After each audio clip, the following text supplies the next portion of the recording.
Olá! O que é que vocês sabem sobre a Semana Santa, né? Pouco se fala dos outros dias. Eu escolhi compartilhar com vocês o que eu já venho estudando há alguns anos sobre os dias que compõem a Semana Santa e falar um pouquinho para vocês sobre essa sexta-feira, especialmente, que é a sexta-feira da Paixão, né? A sexta-feira do sacrifício. Então vamos lá. O que é que vocês sabem sobre a segunda? Então vamos lá.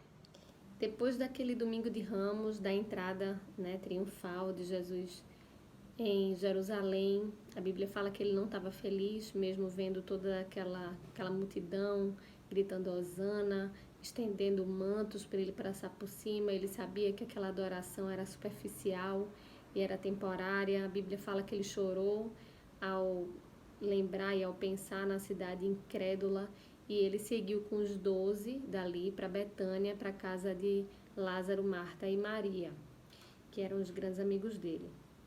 Depois disso, a Bíblia fala que no dia seguinte, que é a segunda-feira, que é o que a gente está vendo agora, ele foi para o templo e foi lá a última vez que ele ensinou no templo. Então ele foi para lá, que era o lugar que ele amava, e ensinou. Ele também, quando chegou no templo, ele percebeu que estava havendo compra, venda de mercadorias. Isso o irritou bastante quando ele faz expulsa os mercadores do templo, né? E ele faz isso 2 vezes em seu ministério, no começo e outra nesse momento, nessa segunda-feira. Ele entendia que aquela venda, aquela troca de produtos ali manchavam, né, a santidade do templo, e não era aquilo que ele queria. Então, esse movimento dele de expulsar os mercadores dali provocou ainda mais ira dos sacerdotes. Muitos deles viviam, né, da venda daqueles produtos, dos sacrifícios que as pessoas faziam para glorificar a Deus, né? Então, essa foi a segunda-feira.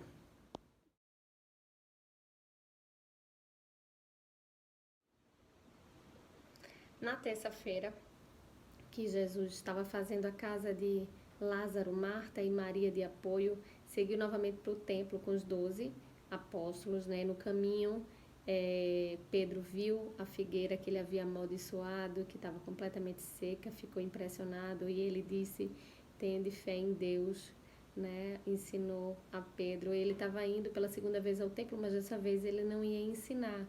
Ele já havia vários sacerdotes esperando por ele para que questioná-lo, né, sobre seus poderes, já que ele continuava fazendo milagres e eles esperavam que Jesus escorregasse em algumas perguntas que ele fizesse para que pudesse acusá-lo, né? Mas na verdade isso não acontecia. Jesus era o mestre das palavras, ele conhecia muito bem as escrituras. Dois grupos rivais, que eram os fariseus e os herodianos, rivais ideologicamente politicamente falando, né? Eles se uniram contra Jesus e perguntaram a ele sobre os tributos. E é quando Jesus dá aquela célebre resposta: dai a César o que é de César e a Deus o que é de Deus, provocando silêncio, né? Depois, Jesus continuou respondendo sobre diversas perguntas. Ele continua citando as Escrituras, né, o Antigo Testamento, para responder, mostrando que o problema dos sacerdotes era a ignorância sobre as Escrituras, o que provocou ainda mais raiva dos sacerdotes com as respostas dele. Foi naquela terça-feira também em que ele previu a destruição do templo em Jerusalém, que foi acontecer no ano 70, né, depois de Cristo. E também foi quando ele alertou a todos sobre os princípios das dores.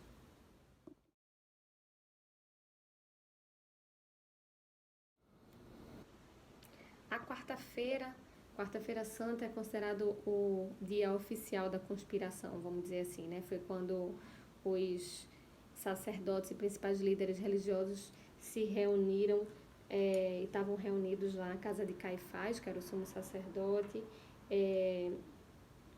para resolver, né, quando era que Jesus seria morto.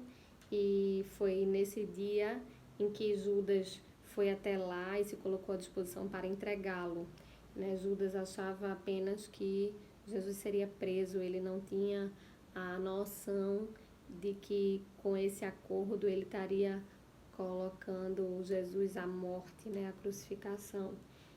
Mas ele combinou então com eles que entregando Jesus ele receberia 30 moedas de prata. Então o acordo foi feito e esse foi o dia da conspiração.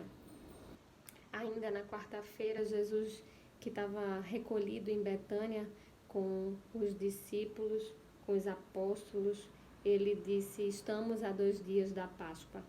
O Filho do Homem será entregue para ser crucificado. Então ele anunciou o que é que iria acontecer. Isso está descrito em Mateus 26, 2.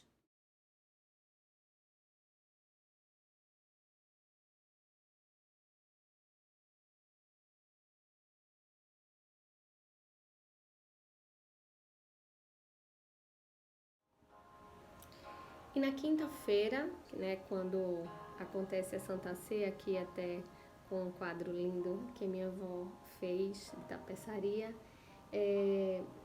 Jesus escolheu Pedro e João para preparar a Páscoa deles, escolheu o lugar, né, em que preparar esse lugar para a Santa Ceia, preparar a refeição e eles fizeram. E chegando lá, Jesus decide lavar os pés, que era um ato muito de humildade, né? Era feito só pelo servo menor da casa das pessoas, e Pedro resiste a isso porque reconhece que Jesus é o Filho de Deus, então não poderia estar ali naquela condição. Os pés para eles significa a parte impura do corpo, porque para fazer exatamente essa analogia, que está frequentemente sujo, assim como a gente que frequentemente peca e tem os nossos pecados nos sujam, né, nos afastam de Deus. E aí Pedro é convencido por Jesus que sem se lavar, né, nós não podemos ter comunhão com ele. E depois disso, né, Jesus é traído, negado, ele identifica o traidor para João e segue o rito da Páscoa, institui o corpo, né, o pão como o corpo de Cristo e o vinho como o sangue dele, o sangue da nova e da eterna aliança. E ele fala sobre sua morte e ressurreição, ele promete o Espírito Santo Consolador e intercede por nós. Essa foi a quinta-feira.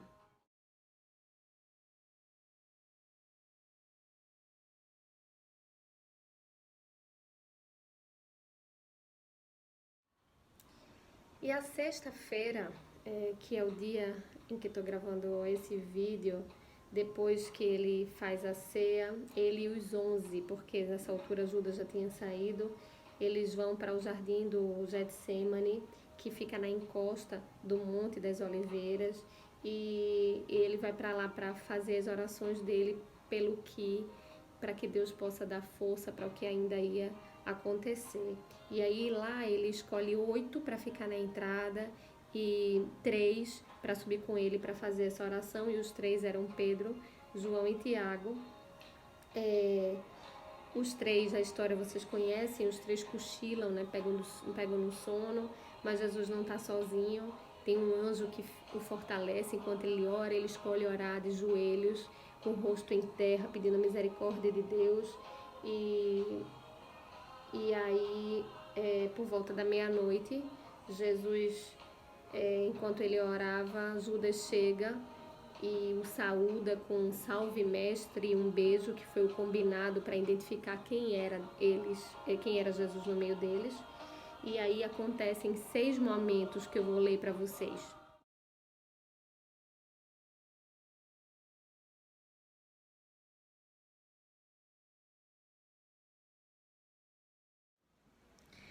De meia-noite às 9 da manhã, quando Jesus é levado para o Calvário para ser crucificado, antes disso ele é levado na casa de Anás, de Caifás, ele é julgado por Pilatos, né?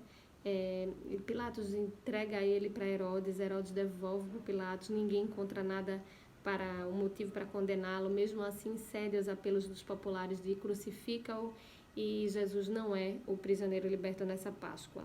Meio-dia, existe uma grande trevas, o sol desaparece, e até 3 da tarde, quando Jesus diz: está consumado, eu entrego a ti o meu espírito, o véu se rasga, há grande terremoto, e mortos são ressuscitados e guardas tremem de medo. Foi um dia que é esse, a sexta-feira, de luto, de dor, de muito açoite, escárnio e de sofrimento, mas tudo isso para glorificar e demonstrar o amor de Deus por nós.